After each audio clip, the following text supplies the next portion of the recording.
In the next 10 minutes, we're going to learn how to use Scala from command line scripts. We're going to learn first how to provide parameters from the command line so that you can generalize your scripts. And then second, how to make a script directly executable so you don't need to invoke it with Scala or Ammonite shell or anything like that. The way you do this is slightly different in Scala and Ammonite shell. If you want, you can do it just with Scala. If you wish to use the Ammonite shell, obviously you'll have to have that installed as well. I'll run through first how to do this with the Ammonite shell. The problem we want to solve is a straightforward one. Here I've got a great script. I've worked on it in the interactive shell. I've saved it to a file. It reads in a file and counts the word frequencies and prints out the 10 most frequent words. Let's just take a look at that. I'll rerun that. I was testing here. So if I wanted to run that with, say, the Ammonite shell or with just Scala, either one, just run the raw file here. It's going to read in the compile first, read in a file, do the count, print out the 10 most frequent words. But the trouble is that I've hard-coded the name of the file, and if I want to reuse this script with a different file, I've got to go change my script. I want to avoid that and instead parameterize this. So let's take a look at how to do that with the Ammonite shell. In both Ammonite shell and Scala, what we have to do is identify a function that will run when we call the script from the command line, and that will have parameters included as part of the function definition. With Scala, we define a function with the def keyword. We define one function. We're going to ask it for a name of one file, and we have to add a special tag at main that tells the Ammonite shell this is the function to run when you invoke the script from the command line. You could obviously define more than one function in a file. This is the one you want to run from the command line. So here's a very simple example of what that looks like with a one-line long function that takes a parameter, a string type parameter, and prints out a message that includes that parameter. So let's go modify. I've made a copy of our script. Let's modify it so that we can run it with the Ammonite shell. I'll define a function. I'll call it word freak. The function should have one parameter. The type is going to be a string.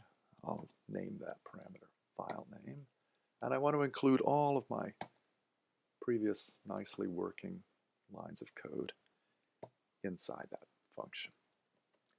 And I have to, in addition, add the tag main that tells Ammonite to use this function when we run it from the command line. Now I've got the option of replacing my hard-coded file name with the parameter that's supplied on the command line. Let's save that and let's test it.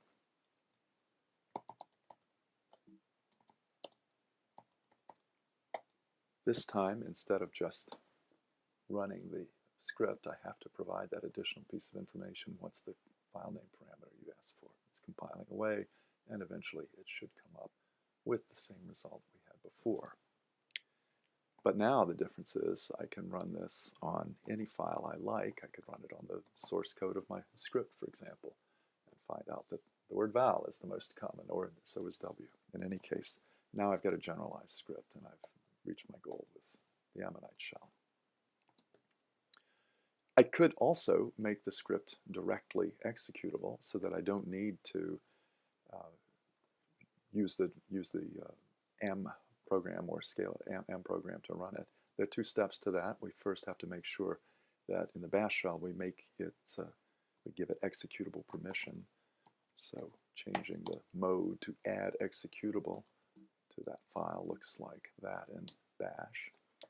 And then I can add a simple short first line, a kind of magic line in this shebang notation that tells the shell how to run it with Ammonite. So let's modify our script one more time and add this first line. And now it should be possible. Before we ran it using Ammonite to call it. Now I can not even bother with that. I'll just run the script directly. It's compiling away now that we've modified it, but in a moment it'll do the same counting or count the file I started with, a much longer file. of Caesar. Once it's compiled, it runs quickly. Now I've got a script that runs by itself and accepts parameters. The process is very similar with Scala. We have to use a slightly different notation. We not only define a method, but we have to place it inside an object, and the method must be named, in that object must be named main. So we'll take a look at what that looks like in Scala. Here we define an object that has a method called main. In this system, the parameter must always be an array of strings, so 0 or more strings provided as an array. And then we refer to the particular parameter we want the way we would refer to elements of any array. So if we want the first one, remember that arrays are indexed from 0, count from 0. And then we actually, in the script, call that main method and of that object. So the notation of a function on an object is the same notation you've seen. We'll modify our same script. Another copy of a script starts out identical. Follow the convention of capitalizing object names. So I'm going to create an object, and that object will have a method called main, and that object will have as a parameter an array of strings, and that method will have an array of strings as a parameter, and all of that will be now my single main method. The one additional thing I have to do is remember to call it at the end of my script. Now I should have a runnable script that I can use Scala to run and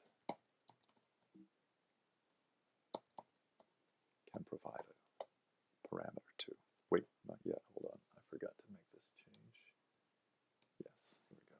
I actually have to make a change in my script to get rid of that hard-coded file name. That's what we were trying to do. All right, now let's try running it. And after it compiles, it runs, and again, I could do the same thing with the source code itself and count words in the source code, and we come up with pretty similar looking results.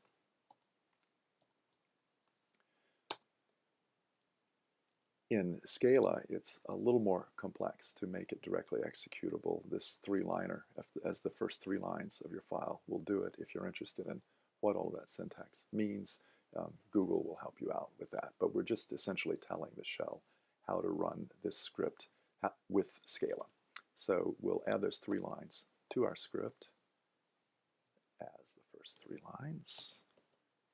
So then shell, it's going to execute Scala with these arguments.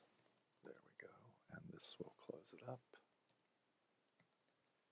With those magic 3 lines in place, now we have to make sure that the script has executable permissions. So we'll add executable permissions to it, and at that point we can call it by itself without having to use the Scala to run it directly. Let's run it. We'll recompile, and there we go.